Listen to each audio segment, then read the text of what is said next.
My name is Sera Whitfield. I'm 32 years old, a forensic accountant with the IRS Criminal Investigation Division for the past 8 years. I've spent most of my adult life inside spreadsheets that other people tried to make disappear. I know how money lies. I know how people hide it, layer it, launder it through shell companies and real estate trusts and charitable foundations that give exactly 3% of what they collect. I know all of this because it's my job to know it. None of that prepared me for sitting across from my uncle at my father's estate, reading and realizing that the man who used to push me on the backyard swing had been stealing from my father for the better part of a decade. But I'm getting ahead of myself. My father died on a Tuesday in February. Pancreatic cancer. 14 weeks from diagnosis to gone. He was 58 years old, and he spent his last coherent weeks worried about the wrong things, I think. He kept asking whether the gutters on the house were cleaned out, whether the Buick needed an oil change, practical things. My mother had died when I was 9, so it had always been just the two of us, and whatever extended family showed up when it was convenient for them. His name was Douglas Whitfield. He built a small real estate holding company over 30 years, nothing flashy, a few commercial properties in western Pennsylvania, some long-term residential rentals, a storage facility outside Pittsburgh. He wasn't wealthy by any measure that would impress someone at a dinner party, but he'd done it honestly, and he'd done it alone, and when he died, there was something real left behind. Maybe $2 million in assets, if everything was liquidated. Maybe more. His brother, my uncle, had worked alongside him for the last 12 years. His name is Conrad. Conrad Whitfield. And at the estate reading, he sat across the mahogany table from me in an Italian suit that I knew for a fact he couldn't afford on the salary my father paid him, and he smiled at me in the way he always smiled, patient and practiced, like a man who had already decided how things were going to go. I almost let it happen. The estate attorney, a woman named Patricia Goss, who had handled my father's affairs for 15 years, read through the will in a voice that felt almost apologetic. The house went to me. The personal effects went to me. The business, however, had been structured as a partnership, which meant Conrad held a 30% stake outright. The remaining 70% was mine as heir. Conrad leaned back in his chair and said, very calmly, that he had already spoken to a buyer interested in acquiring the whole portfolio. He said he thought it would be easiest for everyone to sell quickly, take the cash, and move on. He said the buyer was offering a fair price. He named a number. I wrote it down on the legal pad in front of me, and I said nothing. On the drive home, I pulled up the county property assessment records on my phone at a red light. It took me 4 minutes to determine that the number Conrad had named was roughly $600,000 below what the portfolio was conservatively worth. I didn't call him that night. I didn't call anyone. I sat in my father's kitchen eating cereal I found in the back of his cabinet, and I thought about all the times Conrad had shown up to Christmas with expensive wine, and all the times my father had mentioned vaguely that the business was going through a slow stretch, that margins were tighter than expected, that maybe they'd had to defer some maintenance. My father never asked questions. He trusted his brother. I am professionally trained not to trust anyone's brother. I gave myself 1 week before I did anything official. Not because I was uncertain, but because I wanted to be sure I was doing this for the right reason and not just because I was grieving and looking for somewhere to put it. That's something a therapist told me once. Check your motive before you act, because pain can dress itself up as justice. I checked. The motive was real. The first thing I did was request the full financial records for the partnership going back 10 years. I had the legal right to them as the 70% heir. Conrad's attorney responded within 48 hours with a very pleasant email explaining that the records were being organized and would be delivered within 2 weeks. 2 weeks. When someone who has nothing to hide needs 2 weeks to organize financial records they've been maintaining for a decade, that tells you something. I didn't wait. My father had a filing cabinet in the back bedroom he used as a home office. I'd been avoiding that room since I arrived because it smelled like him, like old coffee and the cedar drawer liners my mother had bought before she died. I made myself go in. I sat on the floor in front of that cabinet and I opened it, and I started at the back, at the oldest folders, and I worked my way forward. Most of it was standard. Lease agreements, property tax receipts, old contractor invoices, But somewhere around the 2019 folders, I started noticing something. Vendor invoices from a company called Keystone Facility Services, regular payments, monthly, ranging from $4,000 to $9,000, maintenance and operations consulting, the invoices said. I cross-referenced against the property records. The storage facility outside Pittsburgh was the only property that would have needed that kind of ongoing facilities work. And it was a simple metal building on a gravel lot that my father managed with one part-time employee. I looked up Keystone Facility Services on the Pennsylvania Business Registry, registered in 2019, sole proprietor. The registered agent address was a UPS store in Cranberry Township. I looked up the registered agent's name. It took me about 4 seconds to recognize it. Conrad's wife's maiden name. I sat on the floor of my father's home office for a long time after that. Not because I was surprised exactly, more because surprise and grief look similar from the inside sometimes, and I couldn't tell which one I was feeling. My father had trusted this man.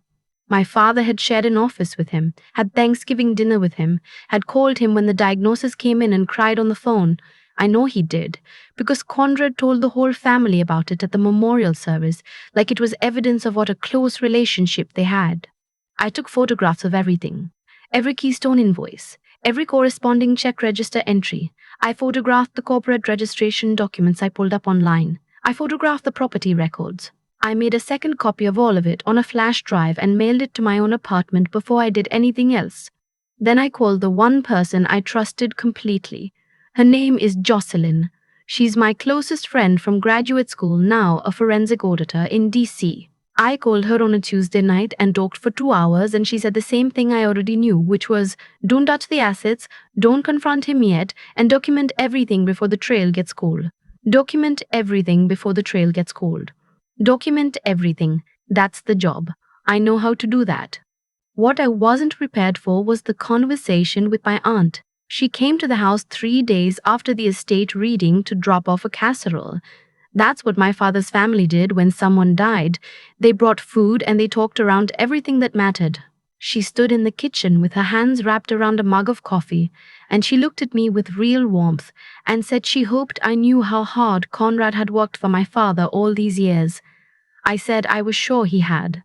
She said the sale Conrad was arranging was really the most sensible option, and that my father would have wanted me to be taken care of, not burdened with a business I didn't understand.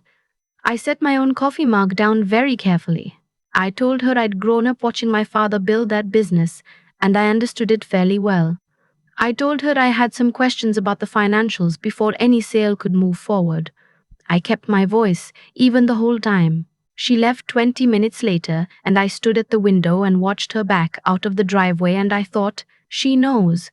She might not know the details, but she knows something is wrong, and she came here to soften me up before I could find it. The Keystone invoices were the beginning. Once I had the thread, I just kept pulling. I requested the partnership bank records through the estate attorney, who had a legal obligation to provide them despite Conrad's delay tactics. I also quietly reached out to a former colleague who worked complex financial fraud cases out of the Pittsburgh field office. I didn't ask for a favor. I just asked whether he'd be interested in looking at something that might be worth his time. He called me back in 4 hours and said yes. What the records showed once we had them was straightforward to anyone who spoke the language. Conrad had been billing the partnership for services rendered by Keystone Facility Services since 2019. Keystone had no real employees, no real operations, no real anything. It existed on paper to receive checks from a company that Conrad co-owned with my father, signed by Conrad himself, for work that was never performed. Roughly $4,000 to $9,000 a month for nearly 5 years. Somewhere between $200,000 and $250,000 total moved through a ghost company into accounts that ultimately traced back to Conrad's household. My father never knew. Why would he? He trusted his brother. He signed what Conrad put in front of him. He was running a small real estate business, not auditing a partner. The thing I keep coming back to is the Italian suit. Conrad wore that suit to my father's estate reading. He sat across from me and told me to sell quickly and take the easy money, and he was wearing a suit that cost more than my father's monthly mortgage payment.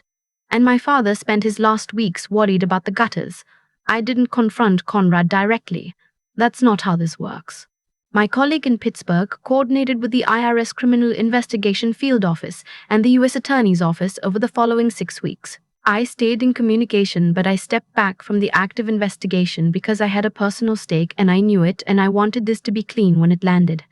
It landed on a Thursday morning in April. I wasn't there when they executed the search warrant on Conrad's home office. I was sitting in my own apartment in Philadelphia, drinking coffee and watching the rain when my colleague texted me 2 words: warrant executed. I put the phone down on the kitchen table and I sat there for a long time.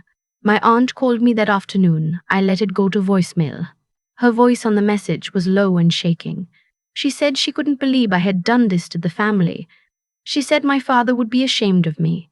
She said Conrad had given years of his life to that business, and I had repaid him with betrayal. I listened to the message once. Then I saved it, because that's a habit I have. Then I called her back. I told her I had the invoices. I told her I had the corporate registration documents with her maiden name on them. I told her I had the bank records showing the transfer amounts and the dates. I told her that between $200,000 and $250,000 had been taken from my father's business while my father was alive and trusting his brother and worrying about gutters and oil changes. She didn't say anything for a long time. Then she said, very quietly, that Conrad had only been trying to take care of their family. I said I understood that. I said my father had also been trying to take care of his family. I said the difference was that my father had done it honestly. She hung up. I sat with that for a while. There's a particular kind of loneliness in being right about something you wish you were wrong about. It doesn't feel like winning. It just feels like a door that won't close all the way anymore. You can see the room on the other side, the version of the family where none of this happened, where Conrad was just an uncle with good taste in wine, and my father was still alive and worried about gutters, and you know you can't go back to it. But you also know you were never actually living in that room. The week the federal charges were filed, my cousin called me. Conrad's son.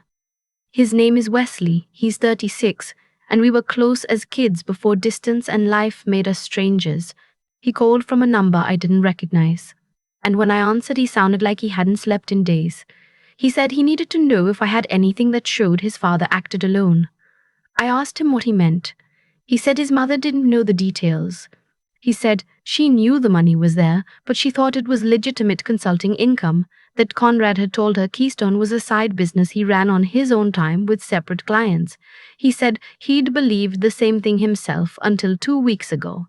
I thought about my aunt's voicemail. The way her voice shook.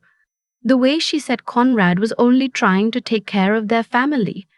I believed her. And I believed Wesley. I told him honestly that from what I had seen, the structure of the scheme pointed to Conrad acting alone, that the corporate registration in his wife's name appeared to be a technique to obscure his own identity rather than evidence of her involvement. I told him I couldn't make him any promises about how the investigation would proceed, but that I had no evidence pointing to his mother. He was quiet for a long time. Then he said, "I know you didn't start this to hurt us." I said I didn't start it at all. His father did. After we hung up, I went for a walk.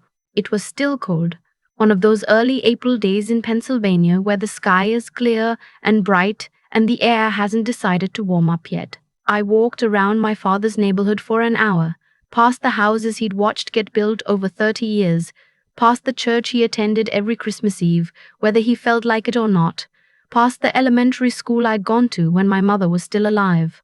He used to walk this same route on Sunday mornings. He called it his thinking loop. I don't know when I started doing it too. There was something I kept returning to during those weeks. A conversation I'd had with my father maybe 2 years before he died. I had called him on a Sunday evening and mentioned, not carefully enough, that I'd noticed some inconsistencies in a quarterly report he'd forwarded me about the business. Nothing specific. I was fishing. And he'd gotten quiet in the way he sometimes did, and said he was sure Conrad had a good explanation. He said Conrad had always been straight with him. He said some people you just know. I hadn't pushed it. I had my own job, my own cases. I told myself it wasn't my place. I think about that phone call now more than I want to. But I also know that if I had pushed it then, my father might have believed his brother over me. Some people you just know. That kind of faith doesn't break from the outside. It only breaks from inside, when the person holding it chooses to look. My father never got that chance. Conrad made sure of it. Conrad was charged with wire fraud and tax evasion, federal charges. The U.S. attorney also pursued civil asset forfeiture on several accounts connected to Keystone.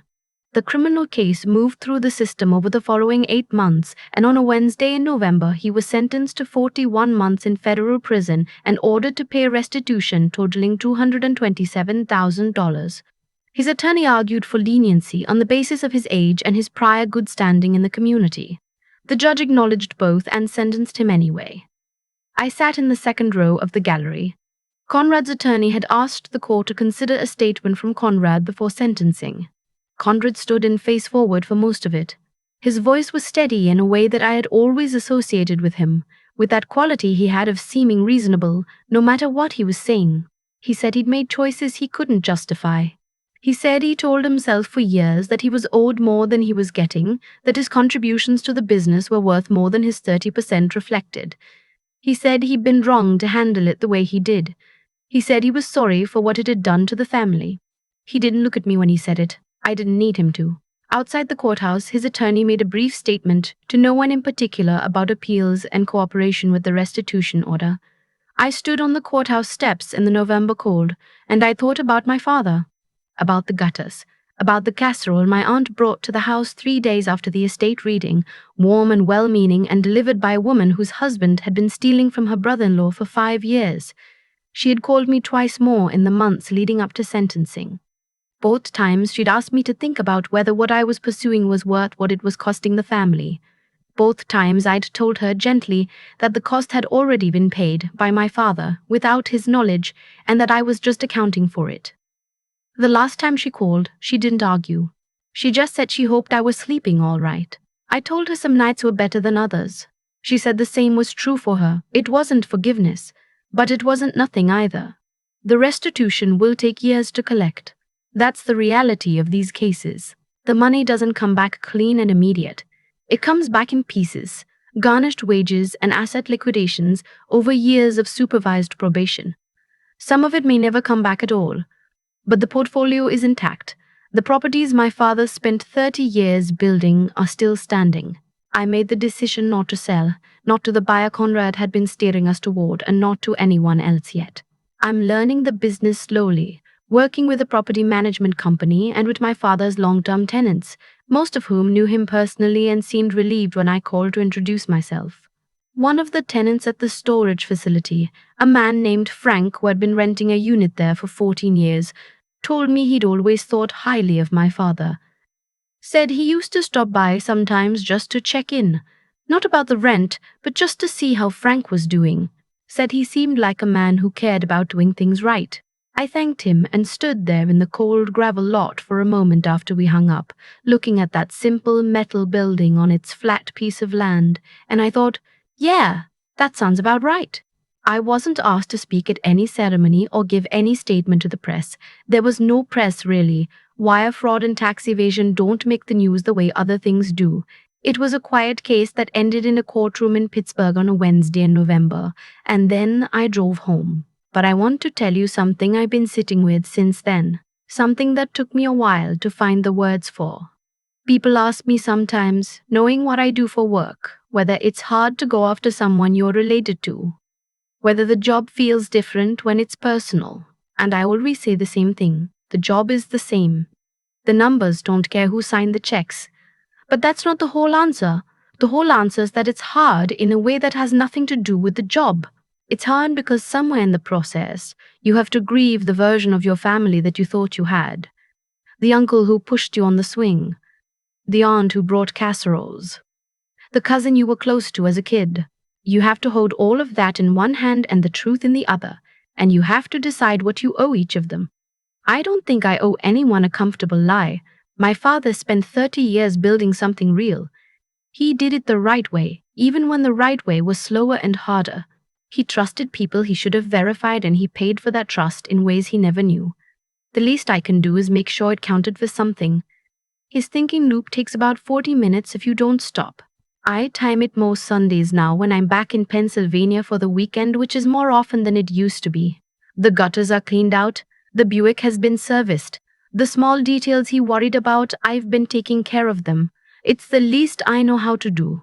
And if you've been carrying something similar, some number that doesn't add up, some invoice that arrives too regularly from a company you've never heard of, some family member in a suit they shouldn't be able to afford, trust what you know how to see. The truth doesn't need your permission to be true. It just needs someone willing to look at it straight. Thank you for watching. If this story stayed with you, I hope it means something. Leave a comment, tell me where you're watching from. We read every one. And if you're carrying a story of your own, you're not as alone in it as it might feel right now. I've thought about what it actually costs to look the other way. Not in some abstract philosophical sense. I mean the real price. The number at the bottom of the ledger when everything is finally counted. My father paid it. He paid it in years of believing the wrong person, in slow quarters and deferred maintenance and a business that should have been worth more than it was. He paid it in the comfort of trust, which isn't nothing. Trust is how most people get through their days. It was how he got through his. And Conrad understood that completely, which is exactly why it worked for as long as it did. What I've come to understand is that what happened between them wasn't just a financial crime. It was a choice, made quietly and repeatedly over 5 years, to take from someone who would never check, someone who operated on faith, someone whose greatest vulnerability was that he genuinely believed the people close to him were worth believing in. That's not weakness. I want to be clear about that.